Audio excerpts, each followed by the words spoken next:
नमस्कार बच्चों, स्वागत है कक्षा छठवीं के विद्यार्थियों का। बच्चों स्टूडेंट, आप सभी का आज विज्ञान का पेपर कैसा गया है मुझे कमेंट कर कर अवश्य बताएं।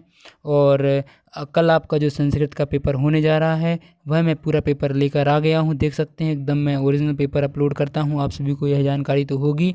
और अभी तक आप लोगों ने पेपर भी मिलाए होंगे तो आप लोगों को बताने की तो आवश्यकता है ही नहीं। तो अब देखिए, सबसे पहले यहाँ पर हमें सबसे पहले यहाँ दिया गया है कि जो आपका यह पेपर होगा संस्कृत का, यह 60 अंक का पेपर होगा। और जो इसमें आपको टोटल 2.5 घंटे का पेपर होगा। उसके बाद सबसे पहले आप लोगों को देखिए यहाँ पर बहुविकल्पीय प्रश्न पूछे जाएंगे। बहुविकल्पीय प्रश्न, इसमें आपको 1 से 5 तक बहुविकल्पीय प्रश्न रहेंगे, जो कि एक एक नंबर के बहुविकल्पीय प्रश्न पूछे जाते हैं आप सभी से। अब उसके बाद देखिए बच्चों, सबसे पहला क्वेश्चन हमें पूछा गया है, आम्रम शब्दस्य वर्ण विच्छेद भवति। आपको जो आम्र है मतलब आम है, उसका आपको वर्ण विच्छेद करना है। तो किस प्रकार आप इसका वर्ण विच्छेद करेंगे, अगर आपको पता है तो आप बताइए, नहीं तो मैं बताता हूँ। देखिए मैंने पूरे आंसर्स इसके ढूंढ लिए हैं, पहले से टिक लगा कर भी रखे हैं। देखिए इसका सी आंसर सही हो जाएगा। देखिए यहाँ पर दिया गया है आ माँ रा फिर आ फिर आधा माँ, इस प्रकार आपको इसमें सी वाला ऑप्शन सही लगा देना है। उसके बाद देखिए दूसरा प्रश्न हमसे यहाँ पूछा गया है कि धावंती, तो इसका मयूरः धावन्ति या अश्वः धावन्ति या चटका धावन्ति, यहाँ पर शुकः धावन्ति। तो इसका सही आंसर क्या हो जाएगा, अश्वः धावन्ति, जो हमारा बी वाला आंसर है यह बच्चों सही हो जाएगा, बी ऑप्शन का। उसके बाद देखिए प्रश्न नंबर तीसरा हमसे पूछा गया है कि सर्वस्य भूषणम भूषणम धनम बालम विद्या या फिर पात्रताम। तो इसका सी वाला इसका भी सही हो जाएगा, विद्या इसका जो सही आंसर हो जाएगा, सी वाला। उसके बाद देखिए बच्चों अगला हमें प्रश्न पूछा गया है, प्रश्न नंबर चौथा, मोहनः शयनम करोति। तो मोहन जो है वो कहाँ पर सोता है, तो 9 वादने, ठीक है 9 वादने, इसका बी वाला आंसर सही हो जाएगा। उसके बाद देखिए हमें अगला प्रश्न पूछा गया है कि हर्षिद्धम मंदिरम अस्ति। जो हरसिद्धि का मंदिर है वह कहाँ पर है, तो हरसिद्धि मंदिर कहाँ पर है, आपको इसका उत्तर बताना है कि हरसिद्धि मंदिर कहाँ पर है, उज्जैन में है। इसका सही आंसर सी हो जाएगा, ठीक है बच्चों। उसके बाद देखिए यहाँ से हमारे जो रिक्त स्थान की पूर्ति कीजिए, यहाँ से स्टार्ट हो जाएंगे। देखिए यहाँ हमारे इसके बाद देखिए ये यहाँ रिक्त स्थान की पूर्ति कीजिए, ये भी मैंने पूरे देखिए पूरे ढूंढ कर रखे हुए हैं। सबसे पहला देख लेते हैं कि जो हमारा 6th वाला है, पचमणि स्थितम खालिस्तान पर्यटन स्थितम। तो जो पचमणि है वह कहाँ पर है, पचमणि जो हमारा है वह सतपुड़ा पर्वत श्रेणी श्रृंखला में है, पर्वत श्रेणी श्रृंखला में है पचमणि, है ना। उसके बाद जो 7वां प्रश्न हमसे पूछा है कि राम लक्ष्मणौ शस्त्र विद्यान खालिस्तान या अक्षयत। तो इसका सही आंसर क्या हो जाएगा, विश्वामित्र। हमें जो यहाँ पर दिया गया है ये 7वां आपको इस प्रकार लिख देना है, ठीक है बच्चों। उसके बाद देखिए 8वां प्रश्न हमें दिया है कि जले खालिस्तान बस्ती। तो मकरा इसका सही उत्तर हो जाएगा। उसके बाद देखिए 9वां प्रश्न हमसे पूछा है कि ध्वजो तोत्तलम खालिस्तान करोति। तो इसका प्रधान अध्यापक इसका सही आंसर हो जाएगा, जो कि यहाँ दिया गया है प्रधान अध्यापक कहा, ठीक है बच्चों। उसके बाद देखिए अगला प्रश्न हमसे पूछा गया है 10वां कि सप्ताहे खालिस्तान दिनानि भवन्ति। तो इसका सप्ताहे का जो कितने दिन का होता है, सप्ताह 7 दिन का होता है, तो इसका 10वें का आपका सप्त सही आंसर हो जाएगा, ठीक है बच्चों।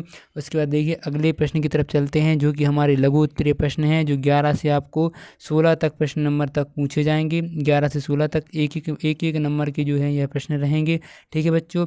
उसके बाद देखिए यहाँ पर हमें प्रश्न नंबर 11वां पूछा गया है, तो देखते हैं 11वां प्रश्न हमसे क्या पूछा गया है बच्चों।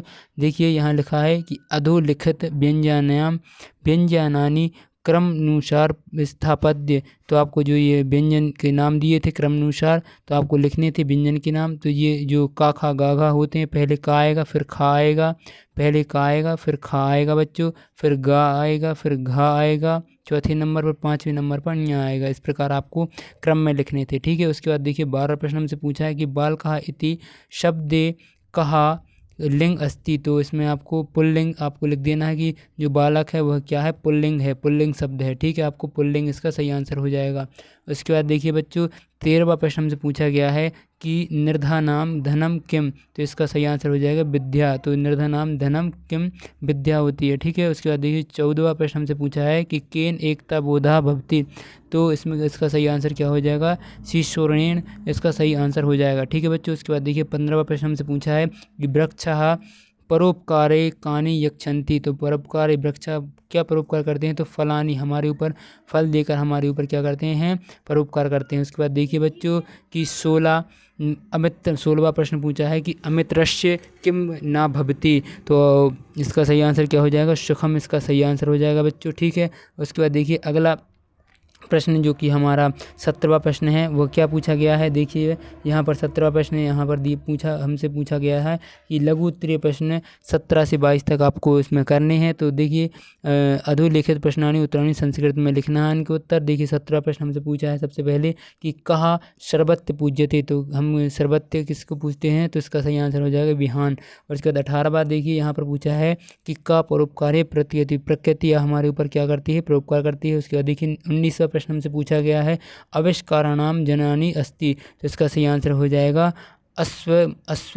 मकटा। ठीक है, उसके बाद देखिए 20वां हमें पूछा गया है कि दीपावल्या समये वातावरणम कथम भवति, तो इसका सही आंसर हो जाएगा बच्चों, इसका सही आंसर आनंदम और सर्वत्र इसका सही आंसर हो जाएगा। ठीक है बच्चों, उसके बाद देखिए अगला प्रश्न में दिया है 21वां कि कार्याणि केन न संध्यंती, तो हमारा इसका सही आंसर हो जाएगा मनोरथे। ठीक है बच्चों, उसके बाद देखिए 22वां प्रश्न हमसे पूछा गया है कि विद्यार्थिनी चेष्टा कथम भवते, तो आपको इसमें इसका सही आंसर क्या हो जाएगा, काक चेष्टा इसका सही आंसर हो जाएगा। उसके बाद देखिए जो हमारे 23 से प्रश्न पूछे गए हैं बच्चों, देखिए यहाँ से हमारे जो 23 से 26 तक प्रश्न पूछे गए हैं बच्चों, ये 5-5 अंक के प्रश्न आते हैं, आप सभी को पता है। देखिए 23 वाले प्रश्न में हमसे पूछा है कि स्वपाठ्य आपको अपने पाठ से एक क्या लिखना है, एक श्लोक लिखना है जो कि आपका अपठित श्लोक लिखना है आपको। तो कोई भी आप श्लोक लिख सकते हैं, यदा यदा ही धर्मस्य यदा ग्लिमरति भावता, कोई भी आपको जो श्लोक याद हो आपकी पुस्तिका से आप उनको लिख लेना है आपको। देखिए उसके बाद मैं अगला प्रश्न बताता हूँ। यहाँ 24वां प्रश्न आपसे पूछा है कि अपठित गद्यांश दिया गया है एक, इसको पढ़कर इसके आंसर्स देने थे। देखिए बच्चों जो पहले वाले का आंसर है जो त्रणानाम मिलनम किम भवंती, तो इसका सही आंसर क्या हो जाएगा, इसी में आपको ढूंढना था। तो देखिए इसका सही आंसर यहाँ से यहाँ तक ये इसका सही आंसर हो जाएगा का वाले का। उसके बाद देखिए जो खा है, खा वाले का हमारा सही आंसर यहाँ से यहाँ तक खा वाले का आंसर है। उसके बाद बच्चों हमारा जो अगला प्रश्न है उसका गा वाला, उसका आंसर यहाँ से यहाँ तक हो जाएगा। उसके बाद देखिए जो हमारा घा वाला है कि का भी देवनाम पूज्यम वयम करुमी, तो इसका सही आंसर क्या हो जाएगा बच्चों, माला भी, ये घा वाला इसका सही आंसर हो जाएगा। उसके बाद देखिए अगला प्रश्न दिया गया है 3 कुपात घटेन जल प्राप्तनाम, इसका जो ना वाला है तो इसका सही आंसर हो जाएगा यह वाला, यहाँ से यहाँ तक ये 5वें वाले का आंसर हो जाएगा। ठीक है बच्चों, आप अच्छे से देख लीजिए यह प्रश्नों को। उसके बाद हमें जो अगला प्रश्न दिया गया है कि निम्न में से किसी एक विषय पर 5 संस्कृत में वाक्य लिखने हैं आपको, तो आप धेनु पर 5 वाक्य लिख दीजिए। मैंने देखिए धेनु पर 5 वाक्य बताए हैं, ये देखिए धेनु पर, विद्यालय पर लिखिए, विद्यालय पर देखिए विद्यालय, तो मम विद्यालयम अति सुंदर अस्ति, विद्यालय एक सुंदर उद्यानम अस्ति, मम विद्यालय एक पुस्तकालय अपि अस्ति, मम विद्यालय विज्ञान प्रयोगशाला अस्ति। उसके बाद प्रतिवर्ष वर्षोत्सव अपि आयोजिते, और हमारे जो विद्यालय है उसमें प्रतिवर्ष क्या वर्षोत्सव मनाया जाता है। इस प्रकार आपके पूरे 26 के 26 प्रश्न मैंने आपको कंप्लीट करा दिए हैं बच्चों। इसी प्रकार आप मेरे चैनल को सब्सक्राइब कर लीजिए। अगर वीडियो पसंद आई है तो लाइक करिए, और मैं इसकी एक हार्ड कॉपी भी मेरे पास आ जाएगी तो मैं उसकी वीडियो अपलोड करूंगा, तो आप चैनल को सब्सक्राइब कर लीजिए बच्चों। मिलते हैं नेक्स्ट वीडियो में, थैंक यू, धन्यवाद।